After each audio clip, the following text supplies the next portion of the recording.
Kama Yanga watafanikiwa kumpata Alan Okello, kwanza Okello ni nyota namna gani, lakini anakwenda kuongeza kitu gani kikubwa kwenye kikosi cha Yanga Mpoma?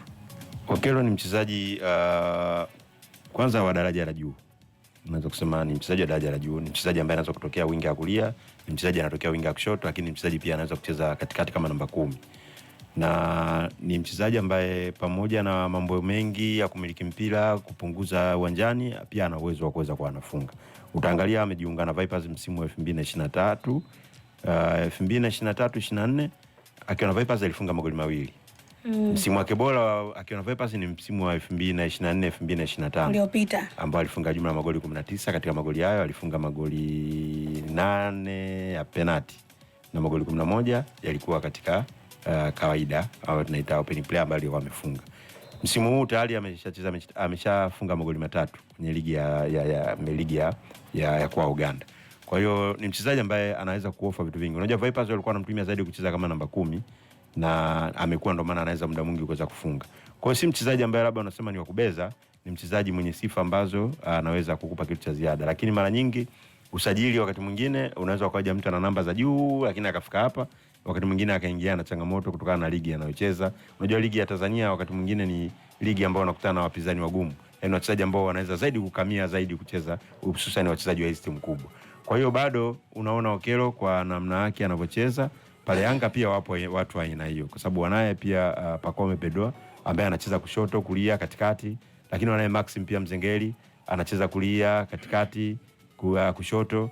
Wapo wachezaji wa kina Edmund John, wapo wachezaji wa kina Juza wamemsajili Mwanengo. Kwa hiyo bado wapo wachezaji wengi wanaoweza kucheza namna hiyo. Kikubwa ambacho kama kweli anakuja Yanga, inawezekana Yanga mwalimu atakuwa ameona mapungufu ya kosi chao kwa watu ambao wanataja kwenye namba hizo, labda ndio maana ameamua aongeze nguvu ili aweze kuja kuongeza kitu cha ziada. Lakini bado unaweza kusema kwa kiwango cha Okello pia Yanga wanao wachezaji wenye kiwango hicho ambao wanaweza kuja kucheza kwenye nafasi hizo. Kikubwa wakati mwingine labda wanataka kuangalia kuwa na kikosi kipana. Unajua Yanga anacheza mashindano mbalimbali. Wanacheza klabu bingwa. Nyota ambao wanasema wana kiwango hicho ama wanaweza kufit mbali na Okello kusajiliwa, ni kinani ambao wamesalia? Sababu Ekwando huyo mmemkataa meza nzima hapa. Yule hapana. Ukiniambia mimi kwa namna sifa za kuchezaji Okello anaweza kubaki daraja labda la Pacome, anaweza kubaki daraja la Max Nzengeli. Hao ndio watu ambao wanaweza kukupa vitu ambavyo Okello pia anavyo. Yaani kwa Pacome ndio ni daraja ya juu kuliko Okello, lakini tunasema pale inapotokea mmoja hayupo kati yao wataja au unataka kwenye kikosi wote wacheze, unaweza kumpeleka Okello labda pembeni, Pacome akabaki katikati na pembeni upena upande mwingine ambao wa kulia akacheza Max Mzengeli, wakawa na ule utatu wa pamoja ukiweza kucheza wote wana sifa ambazo karibu zinakaribiana. Lakini kwa kunambia Celestine Yakwa naona bado ni changamoto kwa sababu hajaonyesha kitu cha ziada. Lakini bado Yanga pia na wachezaji wengine hata wazao wakina Edmund John, wakina Chikola, wakina Mwanengo wameingia huko. Kwa hiyo ni kile kitu ambacho labda unataka kuongeza upana wa kikosi. Lakini bado kwa daraja la Okello kama anakuja anakuwa na msaada kwenye kikosi cha Yanga moja kwa moja, kwa sababu ni mchezaji ambaye ameprove. Unajua Okello ukiachana na namba hizo ambazo nimestaja akiwa na Vipers, ameprove uwezo wake kwenye mashindano ya Chanya ambayo yalifanyika na Uganda walishiriki.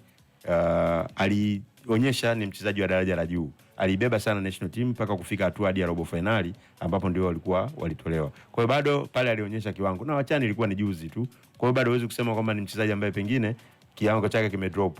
Lakini hata kwenye hii AFCON amepata baadhi ya mechi ameprove vitu vya ziada. Kama unakumbuka mechi ya Tanzania dhidi ya Uganda, alicheza na alionyesha na kiwango ambacho bado kipo kile kile. Kwa hiyo ni mchezaji ambaye pengine anaweza kuja akaongeza kitu cha ziada na akaongeza namba ya kwenye namna ya uchezaji Yanga pamoja na upatikanaji wa magoli. FM.